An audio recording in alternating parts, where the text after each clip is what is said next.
السلام علیکم ورحمۃ اللہ وبرکاتہ۔ محترم سامعین اکرام، مجھے امید ہے آپ سب خیر و عافیت سے ہوں گے۔ میری اللہ رب العزت سے یہ دعا ہے کہ آپ سب کو 5 وقت کا نمازی اور آپ سب کی تمام پریشانیاں دور کرے۔ محترم سامعین اکرام، ویڈیو میں آگے بڑھنے سے پہلے ہمیشہ کی طرح ایک ہی بات کہوں گا کہ اس ویڈیو کا ایک بھی سیکنڈ مس مت کریں اور اس ویڈیو کو لائک اور اپنے پیاروں کے ساتھ ضرور شیئر کریں۔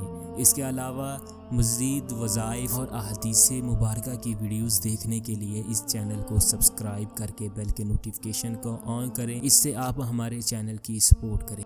محترم سامعین اکرام، آج کی اس ویڈیو کا عنوان ہے القہار کی فضیلت۔ القہار اللہ رب العزت کے ناموں میں سے ایک نام ہے جس کا مطلب ہے سب کو اپنے قابو میں رکھنے والا۔ یقین جانیں اس نام کی جتنی فضیلت میں بیان کروں اتنی ہی کم ہے۔ اس نام کو کثرت سے پڑھ کے ہم لوگ اپنے گھر کی بہت سی پریشانیاں اور مصیبتیں ٹال سکتے ہیں۔ آپ لوگوں نے سنا ہوگا اعمال کا دار و مدار نیتوں پر ہے۔ اسی طرح جو بھی عمل آپ کرنے لگو سب سے پہلے اپنی نیت کو پختہ کرو۔ گھر میں پریشانی، بد اثرات، نا اتفاقی ختم کرنے کے لیے یا قہارو کا عمل شروع کریں۔ عمل کچھ اس طرح کرنا ہے: کسی پاک برتن میں پانی لے کر 1100 مرتبہ یا قہارو پڑھ کر پانی پر دم کریں اور یہ پانی گھر کے چاروں کونوں میں چھڑک دیں اور گھر کی چھت کے کونوں پر بھی چھڑک دیں۔ انشاءاللہ اس عمل کی برکت سے گھر کے تمام بد اثرات ختم ہو جائیں گے۔ اس وظیفے کی برکت سے خراب گھریلو حالات ٹھیک ہو جائیں گے،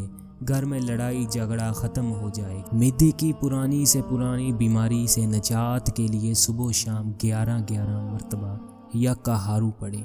یہ عمل 1 ہفتہ کرنے سے انشاءاللہ معدے کی بیماری ختم ہو جائے گی۔ یا قہارو کو کثرت سے پڑھ کے ہم لوگ بہت سی بیماریوں سے نجات حاصل کر سکتے ہیں۔